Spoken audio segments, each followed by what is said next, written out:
Jai Hind students, this is Amit Kumar Gautam and you are watching my next video on your syllabus, and I am not providing the answer key of the questions you were given in the last lecture because your answers and my answer will also vary. I have already explained how to find the rational numbers between two rational numbers and how represents the rational numbers on real line. So now this is your revision class and your revision class starts now. So let's start. Listen carefully and watch carefully. And your first topic is properties of rational numbers.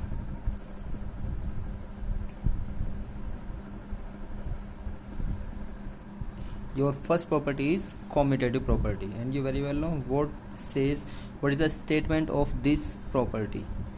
If A and B belong to rational number, belong means these are two rational numbers, and star is any operation. It may be addition, subtraction, multiplication and division, right? So commutative property states A star B equals B star A. That means अगर आप लोग A को पहले रखते हो, B को बाद में रखते हो और इन दोनों पे एक ऑपरेशन स्टार आपने ऑपरेट किया, जो यहाँ से रिजल्ट बनता है, this result will also equals the result obtained by taking B in the first position and A in second position, right? So this is commutative property. And your next property is associative property. And associative property states if A, B, C are any three rational numbers, then सबसे पहले आपको A और B पे star operation operate करना है, उसके बाद same ही operation आपको C पे ऑपरेट करना है, यहाँ से एक रिजल्ट मिलेगा आपको. इस बार आप क्या करोगे, यहाँ जो रिजल्ट आपको पहले ऑपरेट करना है वो B पे और C पे ऑपरेट करना है, उसके बाद A पे ऑपरेट करना है. जो दोनों रिजल्ट मिलेंगे वो कैसे होते हैं, दोनों इक्वल. अगर ऐसा होता है तो एसोसिएटिव प्रॉपर्टी आपकी वेरीफाई हो जाएगी, अदरवाइज प्रॉपर्टी फेल्स. और हमने थोड़ा सा कंक्लूजन भी निकाला था पिछली बार. रैशनल नंबर्स आर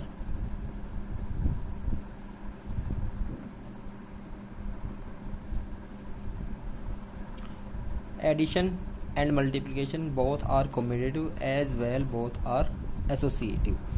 तो जो आपके बाइनरी ऑपरेशन है एडिशन एंड मल्टीप्लिकेशन, वो दोनों क्या होते हैं, आपके कॉम्यूटेटिव भी होते हैं, साथ साथ ही क्या होते हैं, एसोसिएटिविटी को भी होल्ड करते हैं. उसके बाद आती है आपकी additive identity. Additive identity. What is additive identity? Additive means addition. What is additive identity? What a number should be added in 5 to get additive identity. Additive identity. और एडिटिव आइडेंटिटी के बारे में अगर बात करें तो उसके लिए सबसे पहले आपको एडिटिव इन्वर्स का जानना बहुत ज़रूरी है. What is the additive inverse of 5? So that both are added and we get additive identity. तो ऐसा तो -5 होने वाला है. When we add 5 and -5, both are cancelled and we'll get 0. So 0 is additive identity.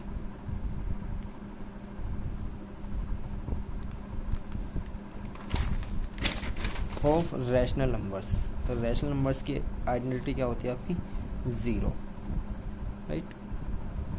Number 4 पे आता है आपका multiplicative identity. Multiplicative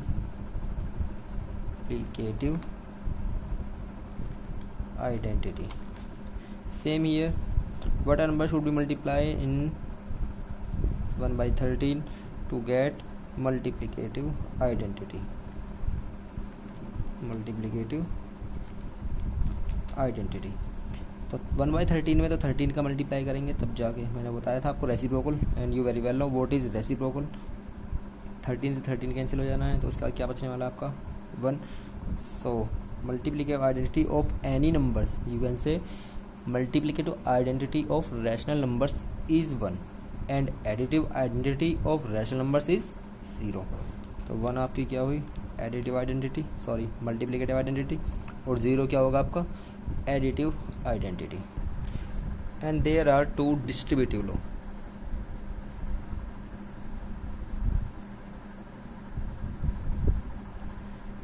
Distributive law. First distributive law, second distributive law. First distributive law states A into B plus C, which is equal AB plus AC. And second distributive law is A into B minus C. This states that AB minus AC. This law is called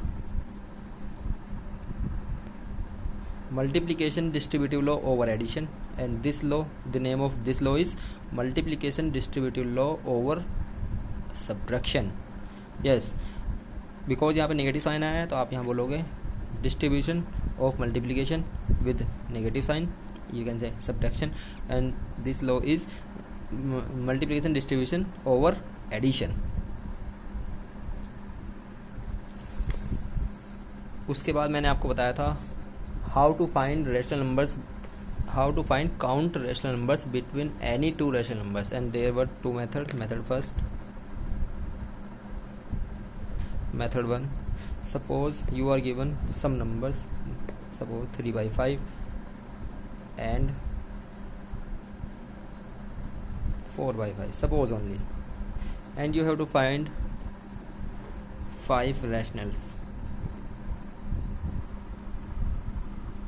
between them. सो मैंने first method में आपको ये बताया था, जो आपका number given होगा कि कितने फाइंड करने हैं, how to find 5 numbers and 5 numbers. Suppose this is n, और आपको n+1 की वैल्यू फाइंड करने वाली कर देनी है 5+1. सो n+1 इज जो ये नंबर आने वाला है, multiply this number in the numerator as well as in denominator. Same here, आपको यहाँ इस साइड में लिखना है 4/5 के न्यूमरेटर डिनोमिनेटर दोनों मल्टीप्लाई कर देंगे, राइट. उसके बाद ये नंबर क्या बन जाना है आपका 18/30, और यह नंबर आपका बन जाने वाला है, राइट. अब जो ये नंबर आए हैं आपके 18 और यहाँ आया आपको 24, इन दोनों के बीच में आपको 5 कोई भी नंबर्स ले लेने हैं. फर्स्ट नंबर आपको होने वाला है 19/30, सेकंड नंबर आपका हो जाएगा 20/30, थर्ड नंबर आपका हो जाएगा 21/30, और जो फोर्थ नंबर होगा आपका क्या होगा 22/30. उसके बाद आपका क्या हो जाना है, आप ले सकते हो अगर आपको लेना है 23/30, बट हमें तो 5 ही फाइंड करने हैं. आप उनके बीच में जितने मर्जी उतने नंबर फाइंड कर सकते हो, राइट. उसके बाद जो कैंसिल हो रहा है उनको वैल्यू को आप कैंसिल कर दोगे. जैसे ही कैंसिल हो जाएगा 3 7 जा एंड 3 10 जा, 2 से 11 और 2 से 15. सेम यहाँ 10 से डिवाइड करोगे तो नंबर की जो शॉर्टेस्ट फॉर्म आएगी वो हो जाएगी. मेथड 2 में थोड़ा सा हमने क्या डिस्कस किया था, in method 2 we have discussed nothing.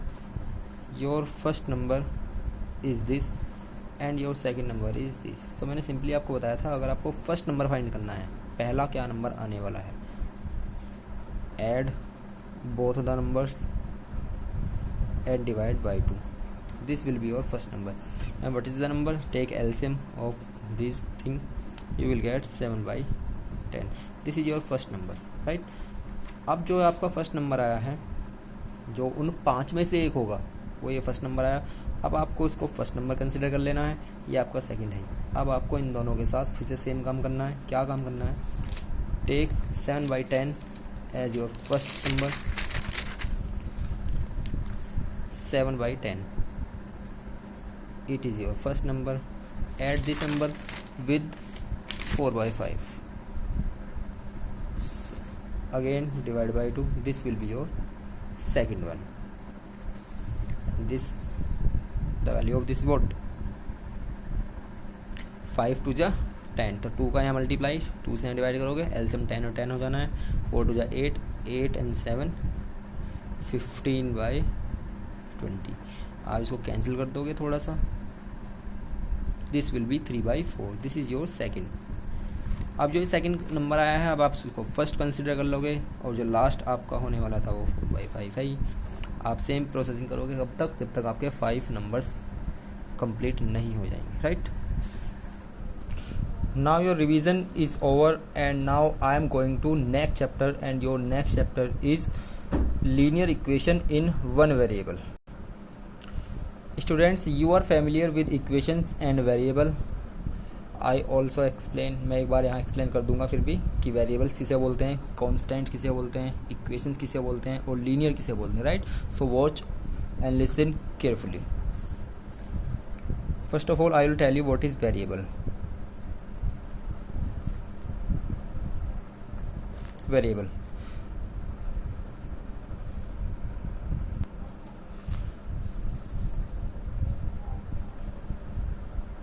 A unknown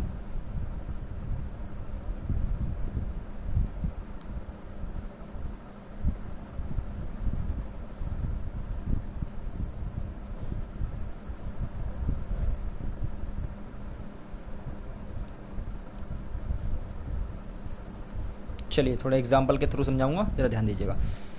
find the value of x in both the equation. 2x equals 4 and x equals 4/2 and you get from here x equals 2। In this equations 3x equals 5, interchange 4 to right hand side, you will get 3x equals 9, divide 3 both side, you get 9/3 and 3 3 जा 9। So variable एक ऐसी चीज़ होती है जिसकी value time पे very करती रहे, जिसकी वैल्यू चेंज होती रहे। यहाँ भी वेरिएबल x है, here the variable is also x, but the value of x here is 2 and in this equation the value of x is 3। तो x की वैल्यू क्या हुई, चेंज हुई। सो कांस्टेंट क्या होगा फिर, कांस्टेंट किसको बोलते हैं, constant whose value is always fix. Suppose in this equation this is 2x, the coefficient of x is 2, तो ये 2 ही रहने वाला है ऑलवेज, ये कभी चेंज नहीं होगा।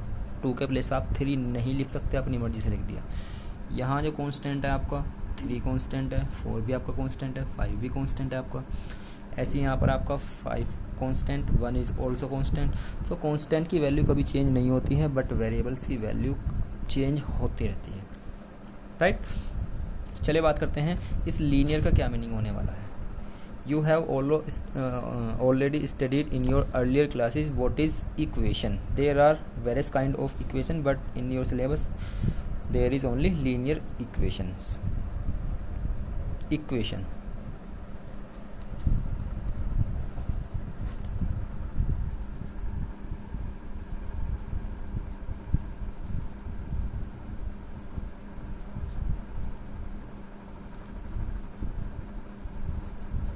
this is also equation,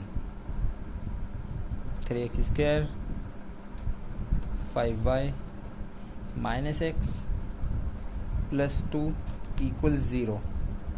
This is also an equation, 5x 3y square minus 2. This one is also an example of equation, but in these 3 equations the linear equation is only first. This is not linear. This is not linear because of the highest power of variable is greater than 1. The highest power of any variable in the equation is greater than 1. If the highest power of any variable in the given equation is greater than 1, the equation can never be linear. It is linear if and only if the powers of variable is 1. So ये equation linear हुआ। अब बात करते हैं उसके बाद linear equation in one variable. Linear तो हो गई इक्वेशन, बट क्या वन वेरिएबल आया इसके अंदर? इसके अंदर वन वेरिएबल नहीं है। तो लीनियर की जब तक बात चलती है तो आपको एक बात चेक करनी है। क्या बात चेक करनी है कि उसकी पावर 1 होनी चाहिए, सभी की, एक की नहीं सभी की। इसकी 1 है, यहाँ 1 है बट यहाँ 1 नहीं है, यहाँ 1 है बट यहाँ तो 1 नहीं है। दैट मीन्स ये दोनों तो लीनियर होंगी नहीं। तो लीनियर के लिए सिर्फ आपको 1 पावर चेक करनी है, उसके बाद आपको कुछ चेक नहीं करना है। साथ ही साथ में जब बात चैप्टर की कर रहे हैं तो लीनियर के साथ साथ में उसका वेरिएबल भी कितना हो, 1 वेरिएबल हो। So there are some examples in 1 variable. This may be 5x + 4 = 1। These are the example of equation in 1 variable. और इक्वेशंस कैसी होंगी, सभी linear equation. Why? Because in this equation the highest power of variable is 1। Constant पे कोई ध्यान नहीं देना है, आपको वेरिएबल और उसकी पावर पे ध्यान देना है। वेरिएबल एक से ज़्यादा ना हो और पावर भी एक से ज़्यादा ना हो, राइट। बिकॉज 1 वेरिएबल तो एक ही वेरिएबल हो, लीनियर मीन्स पावर भी एक ही हो। सेकेंड एग्जाम्पल की अगर बात करते हैं, 3y - 2 + x = 2। ये इक्वेशन लीनियर है, साथ साथ में इक्वेशन भी है, but it is not in 1 variable, not in 1 variable, right. तो ये चेक करना आपको आ गया इक्वेशन किसे बोलते हैं, लीनियर कब होगी, 1 वेरिएबल में कब होगी, उसमें सिर्फ एक वेरिएबल होना चाहिए, राइट। चलिए अब बात करते हैं solution of an equation. Solution of a linear equation in 1 variable. किसी लीनियर इक्वेशन के सॉल्यूशंस की बात कैसे करेंगे। A constant value is called solution of equation if it satisfies the equation. So take example,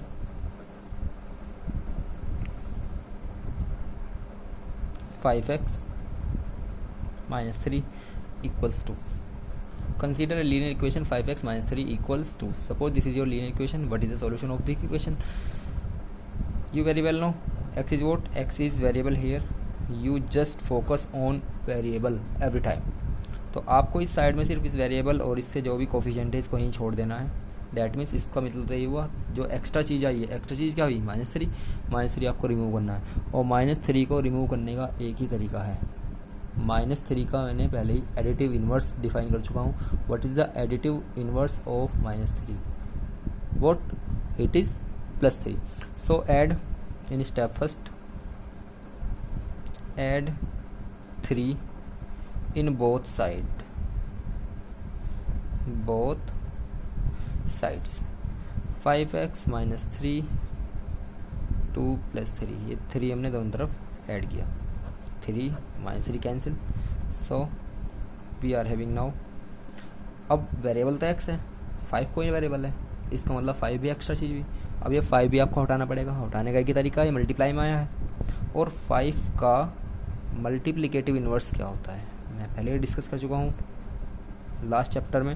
what is the multiplicative inverse of 5? It is 1/5। या तो आप लोग ये बोल दोगे मल्टीप्लाई विद 1/5, और सिंपली आप या ये बोल सकते हो डिवाइड बाई 5, या तो 5 से डिवाइड कर लीजिए या 1/5 की मल्टीप्लाई, दोनों अलग चीज़ें हैं, ध्यान से देखिए ज़रा। 5 आप उस केस में लोगे जब आपको डिवाइड करना होगा, 1/5 सिर्फ उसी केस में लोगे जब आपको मल्टीप्लाई करनी होगी। तो 5x = 5 में हमने डिवाइड किया 5 से दोनों तरफ, 5 से यहाँ 5 कैंसिल, x = 5 से ये 5 cancel, x = 1। So from here we can say that x = 1 is the solution of our given equation. x = 1 is the solution of our given equation, right? Consider second example. Consider one linear equation 3/7 + z = 17/7. You very well know z is variable here, so आपको z को तो ही रखना है। That means इसको आपको finish करना होगा इस बार। जब आपको इसको फिनिश करना है, फिर से आप क्या करोगे, इसके एडिटिव इन्वर्स जो होगा उसको दोनों तरफ ऐड कर दोगे। What is the additive inverse? अब आप हर बार इस तरह मेंशन नहीं करोगे कि स्टेप फर्स्ट है, स्टेप सेकंड है। अब आप डायरेक्टली काम करना है। 3/7 का एडिटिव इन्वर्स कितना होता है, -3/7। आप उसको दोनों तरफ ऐड कर दोगे, और ऐड करने के बाद देखिए जरा क्या मिलता है। 3/7 प्लस जेड यहाँ है -3/7 आप लोगों को करना है, एंड दिस विल बी 17/7 -3/7। जो भी हम काम करते हैं दोनों साइड में करेंगे, राइट साइड में भी और इस लेफ़्ट साइड में भी। तो 3/7 हमने लेफ़्ट साइड में भी सब्ट्रैक्ट किया, यहाँ भी सब्ट्रैक्ट करना है। हियर जेड, और इसका आप एल्सियम लोगे 7 का एल्सियम 7 होता है, और 17 में से माइनस करोगे 3, यू विल गेट 14, एंड 7 2 ज़ा 14। तो यहाँ z की वैल्यू है आपकी 2। For this equation z = 2 is the solution. तो सॉल्यूशन आपको पता चला क्या होता है, a constant which satisfies the equation which is called solution of the given equation, right. तो अब चेक करते हैं सेटिस्फाई करके कि इसका सॉल्यूशन है भी या नहीं भी। चलिए वेरीफाई करते हैं। Verify,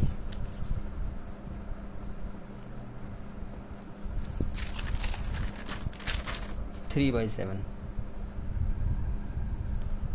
plus z equal 17/7। इसके लिए हमें चेक करना है, check whether z = 2 is solution और not. Let us check. Take left hand side in either side of the page and take right hand side in the other side of the page. Your left hand side is this because this is in your left hand side and your right side है is 17/7। तो variable आपका यहीं आया है, तो आपको left side ही solve करनी है, राइट साइड आपको सोल्व ही नहीं करनी है, बिकॉज इसमें वेरिएबल ही नहीं है, कहाँ सोल्व करेंगे इसको। 3/7 plus Z and your value of Z is 2। 7 का 1 का एल्सियम लीजिए जरा, कितना होता है, it's 7 7 7 same, whenever it is same the value of denominator is also same। 1 यहाँ 1 है, यहाँ 7 है, 1 से आप यहाँ 7/7 का मल्टीप्लाई करो। क्यों किया है ऐसा, बिकॉज एल्सियम सेम नहीं है, एल्सियम सेम बनाना है। तो 7 तो यहाँ है ही, 7 2 ज़ा 14 and 14 plus 3 is 17/7। now your left hand side is 17/7 and 17/7 is already given, your right hand side is also 17/7। तो यहाँ से आपने क्या कंक्लूड किया, लेफ्ट हैंड साइड आपने ली, वो किसके इक्वल आ गई, राइट हैंड साइड के। That means z = 2 is the solution of the given. So आज का लेक्चर मैं यहीं फिनिश करता हूँ। आप लोगों को एक वर्कशीट दी हुई है, आप उसके सॉल्यूशन फाइंड करिएगा। और सभी बच्चों को मैं एक बात बताना चाहता हूँ कि ये जितना भी वर्क है आप सभी को फेयर कॉपी में करना है, सेपरेट कॉपी में करना है। मेरे पास बार-बार बच्चों की कॉल्स आती हैं कि सर वर्क कहाँ करना है, किस कॉपी में करना है। तो बेटा आप लोग 9th क्लास में आ गए हो, समझदार हो गए हो, बड़े हो गए हो, आप ये बार बार बात मुझसे नहीं पूछे, ये काम इंपॉर्टेंट चल रहा है, क्यों आप लोगों को इतने क्रिटिकल टाइम में भी ऐसे पढ़ाया जा रहा है। तो और आप ये बात कर रहे हो कि फेयर में करना है, रफ में करना है, क्वेश्चंस करें या नहीं करें। बेटा सभी काम करना है और फेयर में काम करना है। चलिए, जय हिंद टू ऑल।